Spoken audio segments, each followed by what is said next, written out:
आइए बच्चों, यह बिहार बोर्ड के अतीत से वर्तमान क्लास 8 की पुस्तक है। इसमें देखिए, यहाँ से पेज नंबर 3 से प्रश्न बनेंगे इंटरनल। उपनिवेशवाद एवं साम्राज्यवाद। जब आप इस पॉइंट को पढ़ेंगे तो इस तरह से प्रश्न बनेंगे। देखिए, उद्योगों की स्थापना के कारण इन देशों में वस्तुओं का उत्पादन काफ़ी तेजी से होने लगा। जब उद्योग स्थापित होंगे तो उत्पादन तो तेज होगी। अब इन तैयार वस्तुओं को बेचने के लिए बाजार की आवश्यकता थी। साथ ही इन वस्तुओं को तैयार करने के लिए कच्चे माल की आवश्यकता भी थी। इन दोनों ही आवश्यकताओं ने यूरोप के देशों को अपने देशों से बाहर की दुनिया में पैर फैलाने पर मजबूर कर दिया। जब यूरोप में आवश्यकता से ज़्यादा उत्पादन होंगे तो उसको बाहर बेचने के लिए बाजार की आवश्यकता होगी। तो यही चीज़ जो है यहाँ पे प्रश्न के रूप में दे दिया गया है। उपनिवेश किसे कहते हैं? तो उपनिवेश शब्द का अर्थ विजेता देश द्वारा अपने लाभ हेतु विजित देश के संसाधनों का दोहन करने से है। तो क्या था, जब इन देशों को लगा कि अगर वे दूसरे देश की अर्थव्यवस्था पर काबू पा लेंगे तो उन्हें अपने उद्योगों के लिए न केवल कच्चा माल सस्ते दामों में मिलने लगेगा, बल्कि उनके तैयार माल के लिए बाजार भी उपलब्ध हो जाएंगे। इससे साम्राज्यवादी व्यवस्था की शुरुआत होगी। तो अगर कोई भी शक्तिशाली देश किसी भी कमज़ोर राष्ट्र पे सैनिक साधन से या फिर और अन्य किसी प्रकार से सैनिक बल पर या फिर किसी भी तरह से उसकी अर्थव्यवस्था पर अधिकार करके या फिर साम्राज्यवादी नीति से उस पर अधिकार करके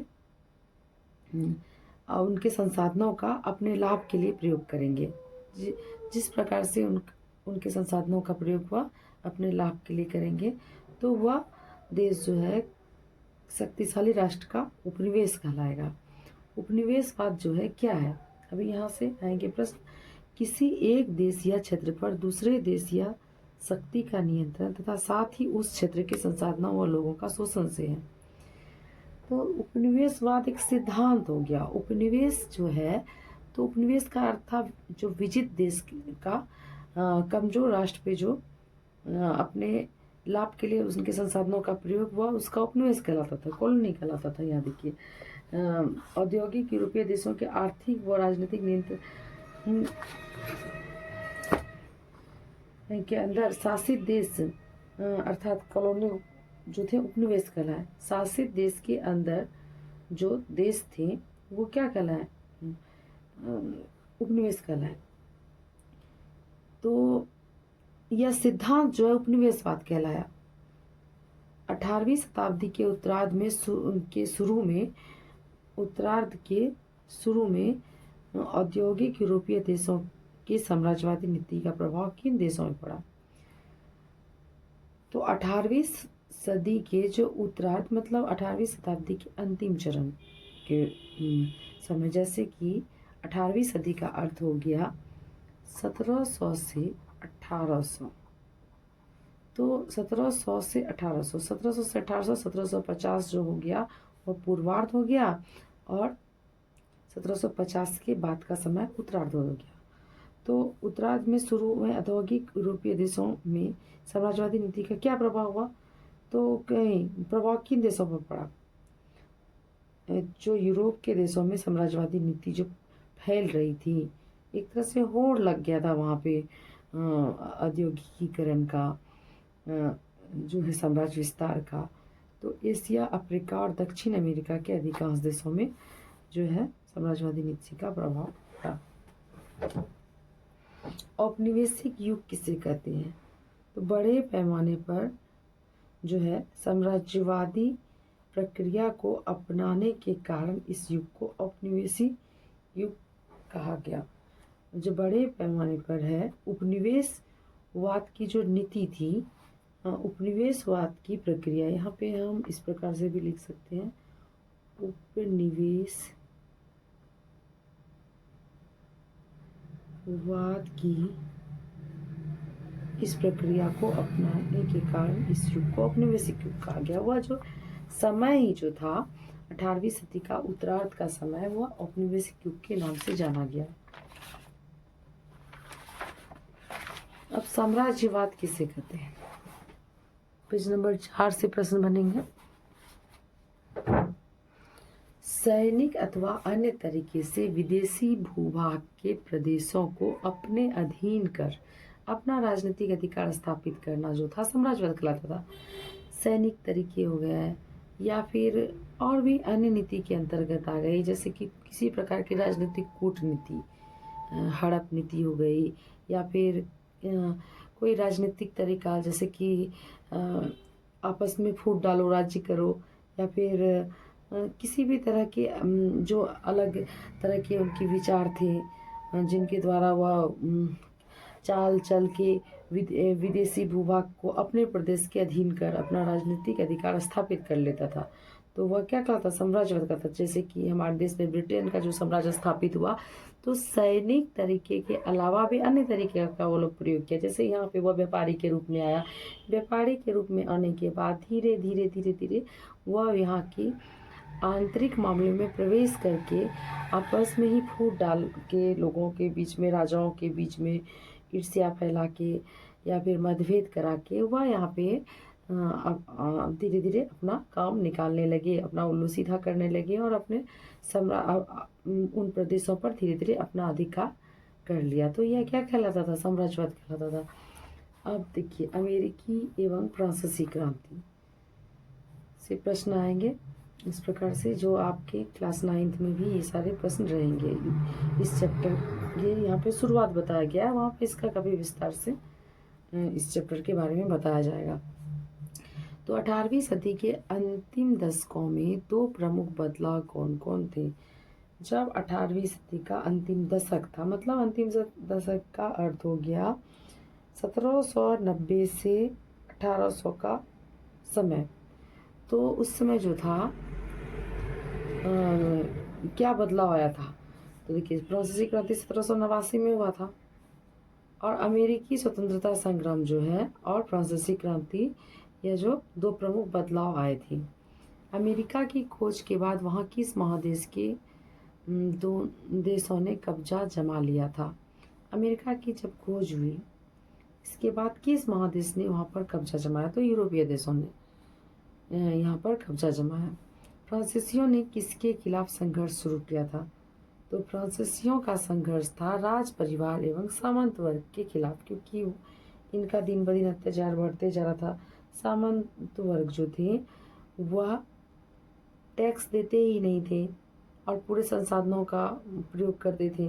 वह टैक्स जो थे तृतीय स्टेट के लोगों से लेते थे। राज परिवार का भी वही हाल था, और वह सिर्फ कर तृतीय स्टेट के लोगों से लेते थे, और राज परिवार के लोग और सामंत वर्ग के लोग, प्रथम स्टेट और द्वितीय स्टेट के लोग जो थे, उनकी आबादी, फ्रांस की आबादी क्या मुश्किल से 30 या 40% था, बाकी प्रतिशत तृतीय स्टेट के लोगों का था, समान वर्ग के लोगों का। तो आदमी तो परेशान होंगे ही, तो उनके खिलाफ उन्होंने संघर्ष शुरू किया, जो फ्रांसीसी क्रांति का मुख्य जो था कारण कहिए, या फ्रांसीसी क्रांति का जो मुख्य उद्देश्य था यही था। फ्रांस व अमेरिका के देशों में किस प्रणाली की सरकार स्थापित की गई, तो जब ही राजतंत्र खत्म होगा, लोग राजा से अगर दुखी रहेंगे, उनके कार्य से अप्रसन्न रहेंगे, तो वहाँ पे फिर गणतंत्र प्रणाली ही विकसित होगी। साधारण सी बात है। तो जब ही दो तरह की ही प्रणाली है शासन की, गणतंत्र लोकतंत्र है, और फिर लोकतंत्र और राजतंत्र, तो गणतंत्र प्रणाली वहाँ पे डेवलप हुई। फ्रांसीसी क्रांति का महत्वपूर्ण प्रभाव क्या था, तो एक निश्चित क्षेत्र में रहने वाले लोगों में जो लंबे समय से एक साथ रहते थे, एक प्रकार की भाषा बोलते थे, उनके बीच राष्ट्रवाद की भावना का विकास करना, यह जो था फ्रांसीसी क्रांति का महत्वपूर्ण प्रभाव था, जिसको आगे भी आप विस्तार से पढ़ेंगे। तो देखिए, फ्रांसीसी क्रांति जो थी वह पहले वहाँ के लोगों में इस तरह की भावना डेवलप नहीं थी कि हम लोग सब एक हैं। जो है पहले राजा शोषण करते थे, तो राजा के खिलाफ लोग उतना बोलते नहीं थे। उनका अत्याचार जो था लोग बर्दाश्त करते थे, इस प्रकार की भावना थी। कान रेप हुई हमें कहानी। लेकिन जब लोगों ने देखा कि नहीं, ये जो देश है हमारा है, और ये हमारा पितृ देश है, और हम सब इस देश के नागरिक हैं, तो लोगों ने देश के लिए देश में राजाओं के प्रति विद्रोह करना शुरू किया। वो उनको अपनी भूमि समझने लगे और सब लोग संगठित होकर देश के प्रति, राजा के प्रति उनमें विद्रोह की भावना आई। और फिर वो लोग आपस में, जो लोग एक जगह रहते थे और एक जैसी भाषा बोलते थे, उनके बीच राष्ट्रवाद वही होता है कि राष्ट्र के प्रति जो एक राष्ट्र की भावना का जो सिद्धांत होता है कि हम सभी एक राष्ट्र के निवासी हैं, एक देश के निवासी हैं, तो वही राष्ट्रवाद जो फ्रांसीसी क्रांति का मुख्य प्रभाव था। पेज नंबर 5 से क्वेश्चन बनेंगे इस प्रकार से।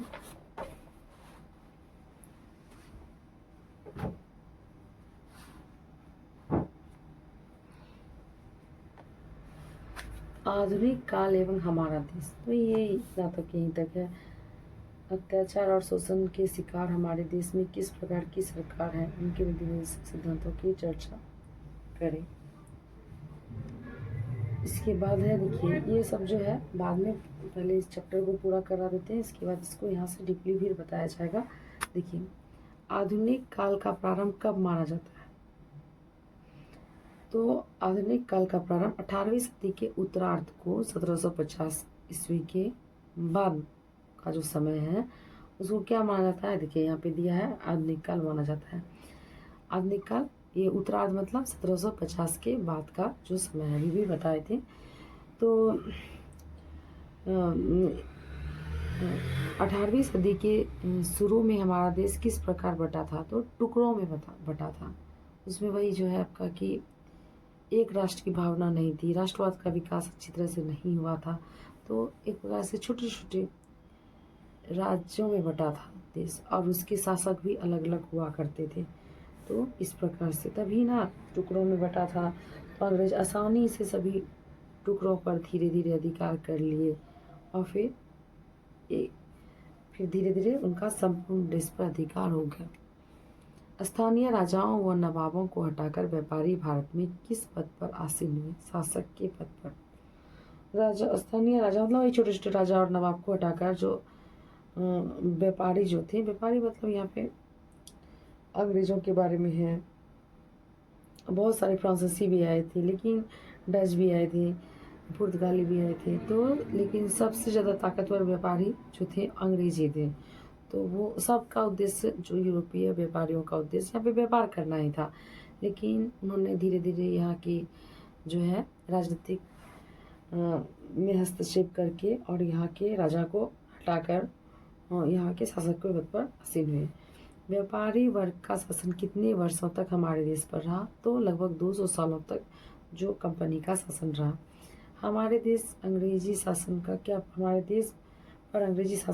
प्रभाव पड़ा, तो अंग्रेजी शिक्षा व नवीन विचारों का प्रवेश हुआ।